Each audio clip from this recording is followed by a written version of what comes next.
आखिर क्यों एक सौतेली माँ अपनी ही बेटी को जंगल में मरने के लिए छोड़ा, और फिर क्या हुआ? बहुत समय पहले एक छोटा सा राज्य जहाँ एक बहुत ही दयावान राजा राज्य करता था। राजा की शादी को कई वर्ष हो चुके थे, लेकिन अभी तक उसकी कोई संतान नहीं हुई थी। फिर उसने अपनी प्रजा और परिवार वालों की सलाह पर राजा ने दूसरी शादी की। शादी के 2 साल बाद भगवान की कृपा से राजा की दूसरी पत्नी से एक बेटी हुई। वह बेटी बहुत सुंदर थी और वह राजकुमारी के रूप में जानी जाने लगी। राजा और उसकी दूसरी पत्नी अपनी बेटी के साथ बहुत खुश थे। राज्य में बड़े धूमधाम से जश्न मनाया गया, क्योंकि कई वर्षों के बाद राजा के घर संतान का जन्म हुआ था। राजा ने बड़े प्यार से अपनी बेटी का नाम अवंतिका रखा। समय के साथ राजा अपनी दूसरी पत्नी से अत्यधिक प्रेम करने लगा, लेकिन राजा की पहली पत्नी को यह सब देखकर ईर्ष्या होने लगी और वह अपनी सौतेली बेटी के प्रति जलन महसूस करने लगी। जब कुछ साल बीत गए तो वह बच्ची थोड़ी बड़ी हो गई और अपने पिताजी को प्यारी सी जुबान से पिताजी कहकर पुकारने लगी। राजा की पहली पत्नी पूरी तरह से उसकी दुश्मन बन चुकी थी। उसके दिमाग में अब हमेशा यही ख्याल आता था कि इस बच्ची को कैसे अपने रास्ते से हटा दिया जाए, क्योंकि उसे लगता था कि इस बच्ची की वजह से उसका पति उससे कम प्रेम करने लगा है और वह अपनी दूसरी पत्नी से ज्यादा प्रेम करता है। एक दिन अवंतिका की माँ किसी काम से राजा के साथ शहर गई हुई थी। इस दौरान वह छोटी बच्ची महल में अकेली थी। राजा की पहली पत्नी ने अवंतिका को अपनी बाहों में उठाया और चुपके से जंगल की ओर बढ़ने लगी।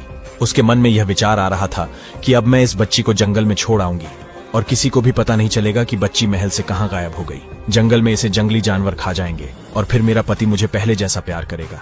वह महल से काफी दूर चली गई और कुछ घंटों बाद एक सुनसान जंगल में पहुंच गई। वहां उसने बच्ची को फेंक दिया और फिर वापस महल लौट आई। जब अवंतिका की सौतेली माँ उसे जंगल में फेंक दिया तो वह मासूम बच्ची अपनी दोनों छोटे छोटे पैरों से जंगल में इधर उधर रोते हुए घूमने लगी। क्योंकि बहुत छोटी थी इसलिए पूरी तरह से चल नहीं पा रही थी।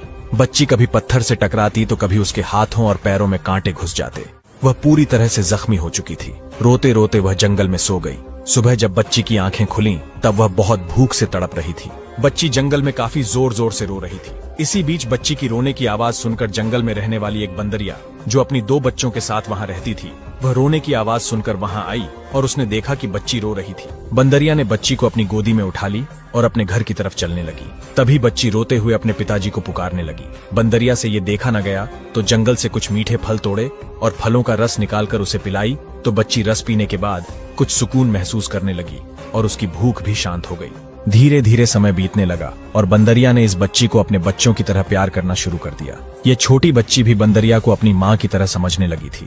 बंदरिया कभी उसकी होठों को चाटती तो कभी उसके गालों को प्यार से सहलाती, जैसे कोई माँ अपने बच्चों से करती है। बंदरिया ने कई दिनों तक इस बच्ची का ख्याल रखा, उसे हर चीज का ध्यान रखा, जैसे कोई माँ अपनी संतान का रखती है। एक दिन एक साधु महाराज उसी रास्ते से भ्रमण कर रहे थे। तभी साधु की नजर पड़ी कि जंगल में एक बंदरिया के हाथ में इंसान की बच्ची है। यह देखकर साधु को बड़ी हैरानी हुई।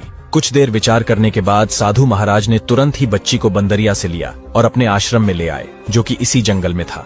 धीरे धीरे साधु महाराज ने भी बच्ची का ख्याल रखना शुरू कर दिया। जैसे बंदरिया ने उसे माँ की तरह प्यार किया था, अब वही स्नेह उसे साधु महाराज से भी मिलने लगा। वह बच्ची और बंदरिया दोनों आश्रम में रहने लगे। बच्ची साधु महाराज के आश्रम से बाहर निकलकर बंदरिया और उसके बच्चों के साथ खेलती रहती थी। बंदरिया भी उसे सुबह शाम बहुत प्यार से देखभाल करती। वह जंगल से मीठे फल लाकर उसे खिलाती। धीरे धीरे समय बीतता गया और वह बच्ची 6 साल से ज्यादा बड़ी हो चुकी थी। बच्ची साधु महाराज को बाबा कहकर पुकारने लगी और इस छोटी सी बच्ची ने इस बंदरिया को ही अपनी माँ मान लिया था, क्योंकि वह बचपन से उसी के साथ पली बढ़ी थी और उसे ही अपनी माँ समझती थी। कुछ सालों बाद वह लड़की 16 साल की हो गई थी। साधु महाराज ने इस बच्ची का नाम आराध्या रखा था। अब आराध्या पहले से कहीं ज्यादा सुंदर हो चुकी थी। उसके चेहरे पर एक दिव्यता और मासूमियत थी जो किसी को भी मोह ले। उसने कभी भी जंगल से बाहर कदम नहीं रखा था। जंगल ही उसका संसार बन गया था। जंगल के सारे जानवर, उसे माँ की तरह पालने वाली बंदरिया और उसकी 2 संतानें, जिनके साथ आराध्या बचपन से रही थीं, उसे अब अपने बहन और माँ की तरह प्रेम करने लगे थे। वे सब मिलकर एक परिवार की तरह रहते थे। एक दिन साधु महाराज ने आराध्या को अपने पास बुलाकर कहा, बेटी, मुझे किसी आवश्यक कार्य से चंद्रपुर राज्य जाना है, क्योंकि वहाँ के राजा ने मुझे बुलाया है। मैंने तुम्हारे लिए इस आश्रम में हर जरूरी चीज का इंतजाम कर दिया है। तुम्हें किसी भी चीज के लिए बाहर जाने की जरूरत नहीं पड़ेगी। ये बंदरिया हमेशा तुम्हारे साथ रहेगी और इसके दोनों बच्चे तुम्हारी पूरी सुरक्षा करेंगे। आराध्या ने श्रद्धा और चिंता से साधु महाराज की बात सुनी, लेकिन जैसे ही उन्होंने उसका सिर सहलाकर उसे आशीर्वाद दिया, उसकी आंखों में थोड़ा डर और उदासी तैर गई, जैसे एक बेटी अपने पिता को जाते समय महसूस करती है। मगर साधु महाराज मुस्कुराए और बोले, तुम मेरी बेटी हो, निडर बनो, भगवान और प्रकृति दोनों तुम्हारे साथ हैं। इतना कह साधु महाराज चंद्रपुर राज्य के लिए रवाना हो गए। अब आश्रम में आराध्या, बंदरिया और बंदरिया के दोनों बच्चे ही रह गए। साधु महाराज की तरह ही जब वे आश्रम में नहीं होते तो आराध्या पूजा पाठ किया करती। आसपास बंदरिया और बंदरिया के बच्चे बैठकर आराध्या की पूजा को बड़े ध्यान से देखा करते थे। इसी बीच आराध्या भोजन बना रही थी और पूजा के लिए आश्रम के पूजा कक्ष में चली गई। जब वह वापस लौटी तो देखा कि बंदर का छोटा बच्चा पूरा खाना इधर उधर बिखेर चुका था और उसे खा चुका था। यह देखकर आराध्या गुस्से में कहती है, तुम तो बहुत मतलबी हो, दूसरों का ध्यान नहीं रखते और हमेशा परेशान करते हो। यह कहकर आराध्या ने बंदर के बच्चे को हल्के से छड़ी से मार दिया। जब आराध्या बंदर के बच्चे को छड़ी से मारा तो उसे गुस्सा आ गया और उसने पास रखे पानी उठाकर पूरे खाने की बर्तन में डाल दिया। यह देख आराध्या का मन विचलित हो गया और वह पूरा दिन कुछ नहीं खाई। बंदरिया और उसके बच्चे भी कुछ नहीं खाए। अब बंदरिया का बच्चा अपनी गलती पर पछताते हुए सोचने लगा, काश ऐसा नहीं किया होता, मेरे वजह से हम सभी को भूखा रहना पड़ रहा है। थोड़ी देर बाद आराध्या आश्रम से बाहर निकली तो उसने देखा कि कुछ दूर पर धुआं उठ रहा है। आराध्या के पास खाने के लिए कुछ नहीं था तो उसने सोचा, क्यों ना जहाँ धुआं दिख रहा है वहाँ जाकर देखूं। चलते चलते वह धुएं के पास पहुंची तो देखा एक कच्ची सी झोपड़ी बनी हुई थी और वहाँ से धुआं निकल रहा था। उस झोपड़ी के अंदर एक बुजुर्ग अजीब सी दिखने वाली महिला थी और उसे इंसानों की गंध दूर से महसूस हो जाती थी। महिला और उसका बेटा इंसानों को मारकर उन्हें चूल्हे में पकाकर खा जाते थे। आराध्या को आते देख महिला के मुंह में पानी आ गया। वह सोचने लगी, अगर मेरा बेटा यहाँ होता तो इसे पकाकर अच्छे से खा सकते थे, क्योंकि यह दोनों ही आदमखोर थे और अब उन्हें एक और इंसान खाने का मौका मिल गया था। बुजुर्ग महिला ने एक चाल चली और मन ही मन सोची कि अपने बेटे के आने तक इस बच्ची को अपने पास बहला फुसला कर रखती हूँ। फिर उसने मुस्कुराते हुए संध्या से कहा, आओ बेटी, कैसे आना हुआ, तुम कहाँ रहती हो? संध्या ने जवाब दिया, अपने बाबा साधु महाराज की बेटी हूँ, बहुत नेक आदमी है। वह इस वक्त चंद्रपुर राज्य में किसी कार्य से गए हुए हैं और मैं यहाँ अकेली हूँ। आराध्या ने बंदर के साथ हुई सारी घटना को विस्तार से बताया और कहा, आप मुझे थोड़ी सी सूखी लकड़ियां दे दो ताकि हम खाना बना सकें, क्योंकि रात हो चुकी है और जंगल में हम कहाँ लकड़ियां ढूंढते फिरेंगे। बुजुर्ग महिला हंसते हुए कही, बिल्कुल बेटी, मैं तुम्हें लकड़ियां तो दे दूंगी, लेकिन इसके बदले तुम्हें मेरा एक काम करना होगा। मैं काफी बूढ़ी हो चुकी हूँ और यहाँ अकेली रहती हूँ, मुझसे अब ज्यादा काम नहीं हो पाता। मेरा एक बेटा भी है जो बाहर गया हुआ है और अभी वापस आने वाला है, उसे भूख लगी होगी। वहाँ कोने में गेहूं रखा हुआ है और बगल में चक्की भी है। तुम्हें सिर्फ यही करना है कि चक्की में गेहूं को पीस कर उसे आटा बना देना है। बुजुर्ग महिला के कहने पर आराध्या ने गेहूं को पीस लिया और बुजुर्ग महिला से बोली, माँ जी, मैंने आटा पूरी तरह से पीस ली है, अब जल्दी से मुझे लकड़ियां दे दीजिए ताकि मैं आश्रम वापस लौट सकूं। बुजुर्ग महिला बोली, बेटी तुम कितनी अच्छी हो, देखो मेरा घर भी कितना गंदा हो गया है, मेरी हड्डी भी अब जवाब देने लगी है। अगर तुम घर की थोड़ी सफाई कर देती तो तुम्हारी बड़ी मेहरबानी होती। महिला के कहने पर आराध्या ने झाड़ू से पूरे घर को अच्छे से साफ कर दिया, लेकिन बुजुर्ग महिला के दिमाग में कुछ और ही चल रहा था। वह बार बार बाहर की तरफ झांक रही थी और सोच रही थी, अरे मेरा बेटा अभी तक क्यों नहीं आया, क्या हो गया उसे, वह घर जल्दी क्यों नहीं आ रहा है, मुझे कितने बहाने बनाकर इस लड़की को रोकना पड़ेगा। सफाई के बाद आराध्या बुजुर्ग महिला से बोली, माँ जी, मैंने तो आपके घर के सारे काम कर दिए हैं, अब आप मुझे लकड़ी दे दीजिए ताकि मैं आश्रम वापस जा सकूं। बुजुर्ग महिला फिर बोली, बेटी तुमने तो सारा काम कर दिया, लेकिन बस एक आखिरी काम और कर दो, थोड़ा पानी ला दो। आराध्या घड़ा लेकर पास की नदी से पानी लाने चल जाती है। आराध्या नदी से पानी लेकर आई और उस महिला से बोली, माँ जी, अब मुझे सच में घर जाना है, बहुत देर हो चुकी है, आप मुझे लकड़ी दें या ना दें, क्योंकि मेरे बाबा भी वापस आ सकते हैं जो किसी काम से पड़ोसी राज्य गए थे। बुजुर्ग महिला ने मन में सोचते हुए बोली, बेटी तुम लकड़ी ले जाओ, लेकिन मैं तुम्हें थोड़ा आटा भी दे देती हूँ, तुम जहाँ जहाँ भी जाना ये आटा वहाँ वहाँ गिराते जाना। आराध्या लकड़ी और आटा लेकर बुजुर्ग महिला की झोपड़ी से निकली और आटे को रास्ते पर गिराते हुए चली गई। जब आराध्या आश्रम पहुंची तो उसने आग जलाई और खाना बनाकर सबसे पहले उसने बंदरिया और उसके बच्चों को खाना दी और फिर खुद खाई। कुछ समय बाद बुढ़िया का आदमखोर बेटा घर लौट आया। जैसे ही वह घर आया, बुढ़िया ने उसे डांटते हुए बोली, तुम कहाँ चले गए थे, तुम्हें इतनी देर क्यों लगी, इतना अच्छा शिकार हमारे घर पर आया था और वह हमारे हाथ से निकल गया, लेकिन एक तरीका है जिससे वह शिकार हमें फिर से मिल सकता है। जहाँ जहाँ तुम आटा गिरा हुआ देखोगे उसी रास्ते से तुम चलते जाना, तुम्हें वहीं शिकार मिलेगा। बुजुर्ग महिला की बात सुनकर आदमखोर बेटा आटे के पीछे पीछे चलने लगा। कुछ दूर वह आदमखोर आदमी चला और फिर उसे सामने साधु महाराज का आश्रम दिखाई दिया। वह आदमी वहाँ पहुँचा और जोर जोर से दरवाजे को पिटते हुए बोला, बेटी दरवाजा खोलो, मैं तुम्हारा बाबा हूँ, देखो मैं राजा के यहाँ से तुम्हारे लिए बहुत सारे खिलौने लेकर आया हूँ, जल्दी दरवाजा खोलो। आराध्या गहरी नींद में सो रही थी और उसे दरवाजे की खटखट की आवाज बिल्कुल भी नहीं आई। जब आराध्या दरवाजा नहीं खोली तो आदमखोर आदमी को बहुत गुस्सा आया। उसने दरवाजे को तोड़ने की भी कोशिश की, लेकिन यह आश्रम का दरवाजा बहुत मजबूत था जिसे साधु महाराज ने एक अद्भुत तरीके से बनाया था। वह आदमखोर आदमी दरवाजे को तोड़ने के लिए कई बार कोशिश करता रहा, लेकिन अंत में वह अपनी कोशिशों में नाकाम रहा और उसके हाथों में चोट लग गई जिससे खून निकल आया। नाकाम होकर वह वापस अपनी झोपड़ी की ओर लौट गया। सुबह जब आराध्या की नींद खुली और उसने दरवाजे पर खून देखा तो उसे समझ में आ गया कि कुछ गलत हुआ है। आदमखोर का खून दरवाजे पर था और वह खून आराध्या के हाथ में लग गया। उस खून में जहर था जो आराध्या के शरीर में फैल गया। वह बेहोश होकर वहीं आश्रम में गिर पड़ी। बंदरिया और उसके बच्चे बहुत परेशान हो गए और रोने लगे। बंदरिया ने बहुत कोशिश की आराध्या को उठाने की, लेकिन आराध्या नहीं उठी। इसी बीच घोड़े पर सवार होकर कुछ लोग गुजर रहे थे जिनकी नजर आश्रम पर पड़ी। ये लोग कोई और नहीं बल्कि एक राज्य के राजकुमार और उसके सैनिक थे जो जंगल में शिकार करने निकले थे। राजकुमार की नजर जब आश्रम पर पड़ी तो उसने अपने सैनिक से कहा, जाकर देखो आखिर यह क्या है। जैसे ही सैनिक आश्रम के अंदर गया उसकी आंखें हैरान रह गईं। वह तुरंत वापस राजकुमार के पास आया और बोला, युवराज, अंदर एक बहुत ही खूबसूरत लड़की बेहोश पड़ी हुई है और उसके पास कुछ बंदर बैठकर रो रहे हैं। उनके आंखों में आंसू साफ नजर आ रहे हैं। राजकुमार यह सुनकर बहुत हैरान हुआ। उसने सोचा, ये मामला क्या है, मुझे खुद जाकर देखना होगा। राजकुमार ने सैनिकों को आदेश दिया कि लड़की को बाहर लाया जाए। सैनिकों ने राजकुमार के आदेश के अनुसार लड़की को बाहर निकाला और उनके साथ एक वैद्य भी था जिसने लड़की को ठीक किया।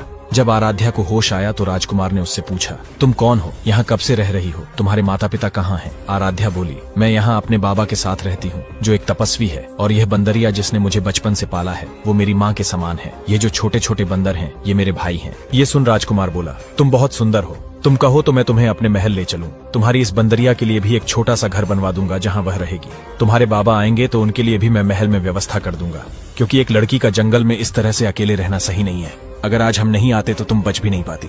आराध्या को राजकुमार की बात सही लगी और वो मान गई। राजकुमार आराध्या के साथ बंदरिया और उसके बच्चे को अपने महल ले गया। जब सभी महल पहुंचे तब राजकुमार की माँ बोली, बेटा, तुम इस लड़की को महल लेकर क्यों आए हो? तुम्हारा इसके साथ क्या रिश्ता है? लोग कई तरह की बात करेंगे और हमारी बदनामी होगी, तो इससे अच्छा है कि तुम इस लड़की से विवाह कर लो और इसकी सुरक्षा भी हो जाएगी। माँ की बातें सुन युवराज सोच समझ के आराध्या से शादी कर लिया, लेकिन युवराज की पहले से एक पत्नी थी। युवराज को अपनी पहली पत्नी से ज्यादा आराध्या से मोहब्बत हो चुकी थी। युवराज ने राजकुमारी के लिए 2 दासी भी रखे थे, जिनमें एक दासी का नाम बुद्धि था। बुद्धि एक दिन आराध्या से बोली, बेटी, तुम अपनी सौतन से थोड़ा संभल कर रहना, क्योंकि वह सही नहीं है, तुम्हें उससे खतरा हो सकता है। आराध्या बोली, माँ, ऐसा नहीं सोचते, ये गलत बात है। जानती हूँ कि वह मुझे बड़ी बहन की तरह मानती है, और भला हमारे पास किस चीज की कमी है? हमारे पति तो दोनों से प्यार करते हैं, तो वह हमसे क्यों जलेंगे? आराध्या अपनी सौतन के पास जाती है और उससे काफी बातें करती है, लेकिन आराध्या की सौतन ने कभी भी यह एहसास नहीं होने दिया कि वह उससे ईर्ष्या करती है। एक दिन आराध्या महल के शाही तालाब के पास खड़ी थी और उसकी माँ जैसे जो बंदरिया थी वह भी उसके साथ थी। आराध्या की सौतन बोली, आराध्या, तुम तो बहुत खूबसूरत हो। श्रृंगार करने के बाद तुम बहुत सुंदर लगती हो। मुझे लगता है कि तुम्हें इस तालाब में अपना चेहरा देखना चाहिए, क्योंकि यह तालाब एक अद्भुत तालाब है। जैसे ही आराध्या अपनी सौतन के साथ तालाब के पास जाती है, बंदरिया ने आराध्या को रोकने की कोशिश की, जैसे वह पहले से जान चुकी थी कि आराध्या की सौतन के मन में कुछ गलत चल रहा है।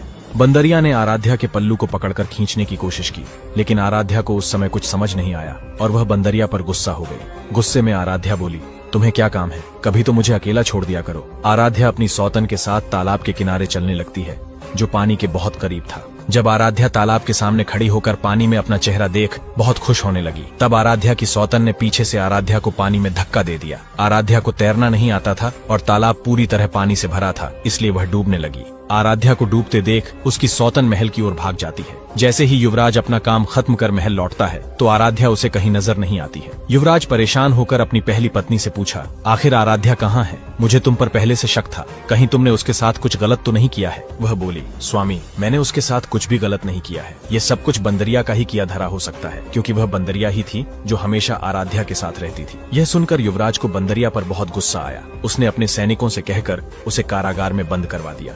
जब से आराध्या गायब हुई थी, युवराज को कहीं भी चैन नहीं आ रहा था। वह पागलों की तरह हर वक्त आराध्या को ढूंढता रहता था। युवराज का खाना पीना भी छूट गया था और उसका मन बस आराध्या में ही खोया रहता था। कुछ दिन बाद युवराज तालाब के किनारे से गुजर रहा था तो उसने तालाब के पास एक फूल उगता हुआ देखा। उसी फूल में उसे आराध्या का चेहरा दिखाई दिया। जैसे ही युवराज फूल के करीब गया तो फूल ने बड़े ही भाव से युवराज का स्वागत किया। युवराज बड़े उदास मन से उस फूल से बोला, तुम्हें देखकर मुझे अपनी पत्नी आराध्या की याद आ रही है, क्योंकि वह तुम्हारी तरह खूबसूरत और नाजुक कली थी। पता नहीं कितने दिन हो गए वह कहाँ चली गई है। धीरे धीरे इस जगह पर युवराज को शांति मिलने लगी। जब भी उसका मन उदास होता वह तालाब के किनारे आकर उस फूल से बातें करता। युवराज की पहली पत्नी को इस बारे में पता चला तो वह यह जानने आई कि वह आखिर तालाब के पास क्यों जाता है। उसने अपने महल के एक नौकर को आदेश दिया कि तालाब के पास जो बड़ा फूल है उसे काट डाले। नौकर ने बिल्कुल वैसा ही किया, लेकिन चमत्कारी रूप से एक दिन के भीतर ही उस फूल की जड़ से एक बड़ा पेड़ उग आया। उस पेड़ पर बड़े बड़े अमरूद के फल लगे थे जो आम अमरूदों से कहीं ज्यादा बड़े थे। इसमें सबसे हैरानी की बात यह थी कि वह अमरूद कोई भी नहीं तोड़ सकता था क्योंकि वह युवराज के इलाके में था। इसी बीच पड़ोसी राज्य का राजा एक दिन भटकते हुए उस राज्य में पहुंचा जहां आराध्या का युवराज से विवाह हुआ था। ये वही राजा था जिसकी असली बेटी आराध्या थी। वह थका हुआ अपनी पत्नी के साथ उसी पेड़ के नीचे आ पहुंचा और दोनों पेड़ के नीचे आराम करने लगे। जब उसकी पत्नी अपनी आंखें बंद की तो एक बड़ा अमरूद पेड़ से गिरकर उसके पास आ गिरा। वह डर गई क्योंकि सोची कि अगर किसी ने देखा तो उसे अमरूद चुराने वाली समझेंगे। उस राजा की पत्नी अमरूद को लेकर अपने राज्य लौट आई और राजा से बोली, देखिए मुझे एक चमत्कारी अमरूद मिला है जिसकी चमक आम अमरूदों से अलग है। जब उसने टोकरी खोली तो अमरूद की जगह एक नन्ही सी बच्ची थी। राजा और उसकी पत्नी यह देखकर हैरान रह गए। उन्होंने सोचा यह भगवान का चमत्कार है और इस बच्ची को पालने का फैसला किया। बच्ची बहुत सुंदर थी और राजा की खोई हुई बेटी की याद दिलाती थी। जब राजा ने बच्ची को छुआ तो उस बच्ची ने देखते ही देखते एक जवान लड़की का रूप धारण कर लिया। उधर साधु महाराज जब चंद्रपुर से अपना काम पूरा करके आश्रम वापस लौटे तो देखा कि ना आराध्या थी और ना ही बंदरिया। वह पागलों की तरह आराध्या और बंदरिया को ढूंढते रहे। अंत में वे उस राज्य में पहुंचे जहां युवराज ने आराध्या से विवाह किया था। वहां उनकी मुलाकात युवराज से हुई और उन्होंने युवराज को अपनी पूरी कहानी सुनाई। युवराज तुरंत समझ गए कि आराध्या साधु महाराज की बेटी थी, न कि कोई और। युवराज ने साधु महाराज को अपने साथ घटित हुई सारी कहानियां बताईं। तब साधु महाराज बोले, मेरी बेटी आराध्या की मृत्यु नहीं हो सकती क्योंकि मैंने उसे विशेष शक्तियां दी थी। वह अपनी रक्षा स्वयं कर सकती है। युवराज ने साधु महाराज के लिए महल में व्यवस्था की। जब वे महल पहुंचे तो देखा कि बंदरिया कैद में थी और रो रही थी। साधु महाराज ने तुरंत युवराज से कहा, इस बंदरिया को छोड़ दिया जाए क्योंकि इसका कोई कसूर नहीं है। युवराज ने बंदरिया को आजाद कर दिया। जैसे ही बंदरिया आजाद हुई वह युवराज को पकड़कर खींचने लगी। यह देखकर युवराज को गुस्सा आया, लेकिन साधु महाराज ने कहा, यह बेजुबान तुम्हें कुछ बताने की कोशिश कर रही है, तुम क्यों समझ नहीं रहे। बंदरिया युवराज को बुलाकर उस राज्य में ले गई जहाँ उसकी पहली माँ रहती थी जिसने आराध्या को जन्म दिया था। जब वे राज्य में पहुंचे तो देखा कि एक बहुत खूबसूरत लड़की अपनी सहेलियों के साथ खेल रही थी। युवराज ने जब नजदीक जाकर देखा तो वह लड़की आराध्या थी। आराध्या अपनी सहेलियों के साथ खेलते हुए महल के अंदर पहुंच गई। युवराज ने जाने की कोशिश की, लेकिन तभी वहां के राजा की पत्नी आ गई और पूछा, तुम अंदर क्यों जा रहे हो। युवराज ने जवाब दिया, जो लड़की अभी अभी अंदर गई है वह कोई और नहीं मेरी पत्नी है। तब राजा की पत्नी ने कहा, हमने तो अभी तक अपनी बेटी की शादी नहीं की तो वह तुम्हारी पत्नी कैसे हो सकती है। युवराज उदास होकर लौटने लगा। तभी बंदरिया दौड़ती हुई महल के अंदर घुस गई। जब आराध्या ने बंदरिया को देखा तो उसने उसे पहचान लिया और गले लगाकर रोने लगी। आराध्या ने अपनी माँ को पूरी कहानी सुनाई और कहा, जब मैं छोटी थी तो मेरी दो माँ थी, एक जो मुझे जंगल में छोड़ गई थी और दूसरी बंदरिया जिसने मेरा पालन पोषण किया। बाद में साधु महाराज ने मेरी देखभाल की जो मेरे बाबा थे। फिर एक दिन मेरी मुलाकात युवराज से हुई और हमने शादी कर ली, लेकिन मेरी सौतन ने मुझे तालाब में फेंक दिया। अब मेरे बाबा मुझे ढूंढ रहे होंगे क्योंकि वे मुझे छोड़कर चंद्रपुर गए थे। तब आराध्या की माँ ने पूछा, बेटी क्या तुम फिर से अपने पति के पास जाना चाहोगी। आराध्या ने कहा, हाँ माँ, मैं जरूर जाऊंगी। तभी महल के पास साधु महाराज और युवराज फिर से आ गए। आराध्या ने साधु महाराज को देखा तो वह दौड़ती हुई उनके पास गई और गले लगाकर खूब रोने लगी। आराध्या बोली, बाबा आप मुझे छोड़कर कहाँ चले गए थे, मुझे आपकी बहुत याद आ रही थी। साधु महाराज ने मुस्कुराते हुए कहा, बेटी शादी के बाद ससुराल में ही अच्छी लगती है, दूसरे के घर में नहीं। देखो तुम्हारे पति तुम्हें लेने आए हैं। जब आराध्या अपनी माँ को यह सारी बातें बता रही थी तो उसकी पहली माँ जिसने उसे जंगल में छोड़ा था उसने भी यह सब सुन लिया। उसने अपनी गलती कबूल की और कहा, बेटी मुझे माफ करो, मैंने तुम्हें जंगल में छोड़ दिया था, तुम वही बेटी हो जिसे मैंने छोड़ा था। आराध्या की असली माँ ये सुन आराध्या को गले लगाकर रोने लगी क्योंकि उसे ये बात नहीं मालूम थी कि उसकी बेटी अवंतिका अभी भी जीवित है। आराध्या ने अपनी सौतेली माँ को माफ किया और अपने पति युवराज के साथ अपने राज्य लौट आई। युवराज ने अपनी पहली पत्नी को 200 कोड़े लगवाकर महल से बाहर कर दिया। फिर वे दोनों खुशी खुशी अपनी जिंदगी जीने लगे। दोस्तों ये कहानी एक ऐसी सौतेली माँ की है जिसने अपनी बेटी को मारने के लिए जंगल में छोड़ दिया ताकि जंगली जानवर उसे खा जाएं। लेकिन दोस्तों वह कहते हैं ना, जिसका भगवान बचाने वाला होता है उसका कोई भी कुछ बिगाड़ नहीं सकता। ऐसा चमत्कार हुआ उस बच्ची के साथ जिसे एक बेजुबान बंदरिया ने अपना दूध पिलाकर उसे बड़े ही प्यार से पाल लिया। दोस्तों ये कहानी आपको कैसी लगी कमेंट बॉक्स में जरूर बताएं और अगली कहानी के लिए थोड़ा सा इंतजार करें। धन्यवाद।